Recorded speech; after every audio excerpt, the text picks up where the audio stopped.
अनंत हरि कथा अनंता।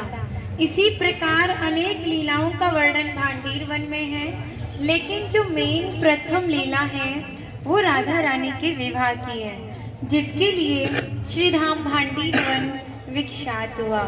लेकिन सनातन धर्म में श्रीमद् भागवत जी को सबसे बड़ा ग्रंथ माना जाता है, जिसका अध्ययन करने से या श्रवण करने से हमें ज्ञात होता है कि पूर्ण श्रीमद् भागवत जी में राधा रानी का कहीं नाम नहीं है, क्योंकि सुखदेव जी जो थे ना, वो राधा रानी को परम गुरु मानते थे।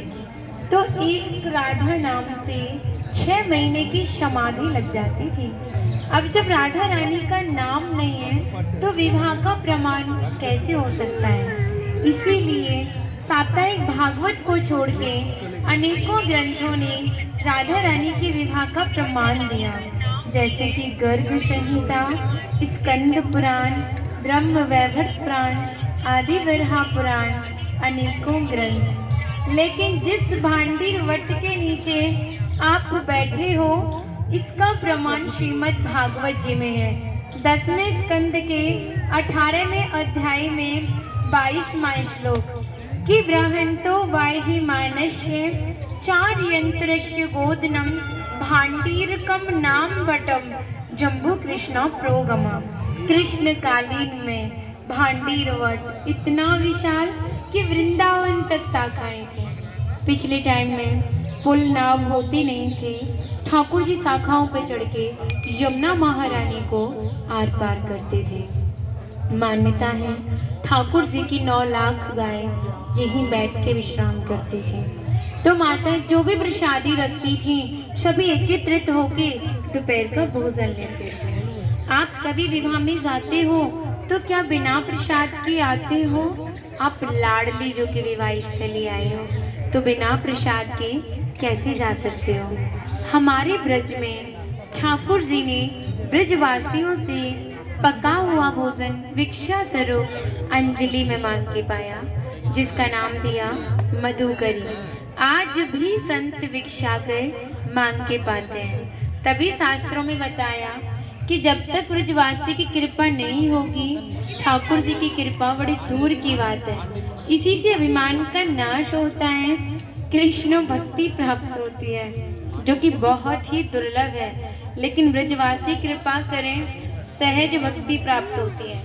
राधा रानी ने श्रीधाम भांडीर वन के बारे में कहा, जो भी भक्त भांडीर वन आएगा वो मोक्ष को प्राप्त होगा।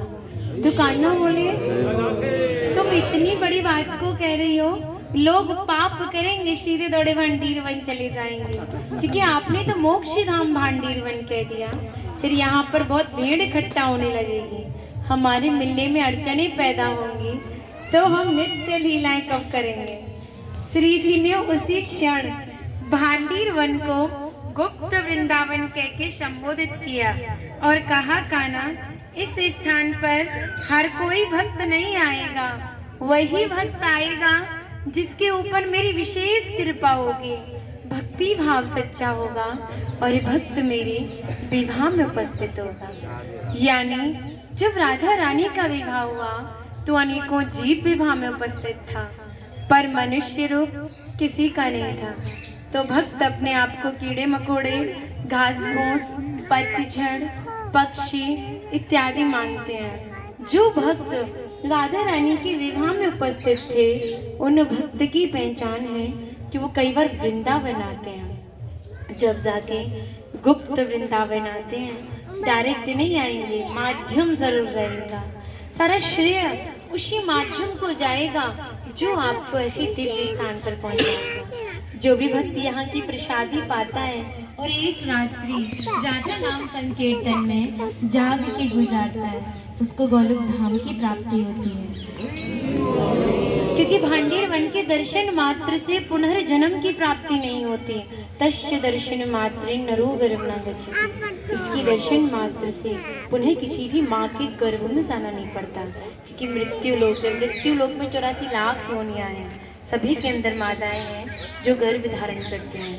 कहते हैं कोई भक्त गलती से भी भांडीर वन की तरफ आंख उठा के भी देख लेना तो भी गर्भ मुक्त हो जाता है, क्योंकि सबसे बड़ा जो नर्क है ना वो माँ का गर्भ होता है। फिर कहा था श्री वासुदेवम ततो दृष्टवा पुनर्जन्म न विद्यते। जो भी भक्त भांडीर वन में प्रवेश करता है, श्री वासुदेव जी का दर्शन करता है, भंडारा इत्यादि करता है, वो पुनर्जन्म गर्भ यातना से मुक्त हो जाता है। क्योंकि यहाँ पर राधा कृष्ण में मल्ल कीड़ा हुई थी, तो उसमें तय किया जो भी हारेगा उसे भंडारा करना होगा।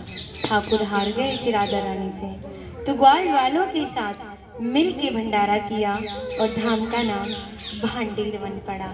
तो यहाँ पर भंडारी का बहुत बड़ा विशेष फल माना जाता है। अधिकांश भक्तों के मन में रहता है ठाकुर जी ने भंडारा किया, हम भी करें। पूर्ण सक्षम होते हैं, करते हैं, नहीं तो सामर्थ्य की अनुसार दान करते हैं, जिससे यहाँ पर सेवाएं चलती रहती हैं। आगामी 19 मार्च हिंदू कैलेंडर का प्रथम दिन शुक्ल पक्ष की प्रतिपदा यानी नवरात्रि का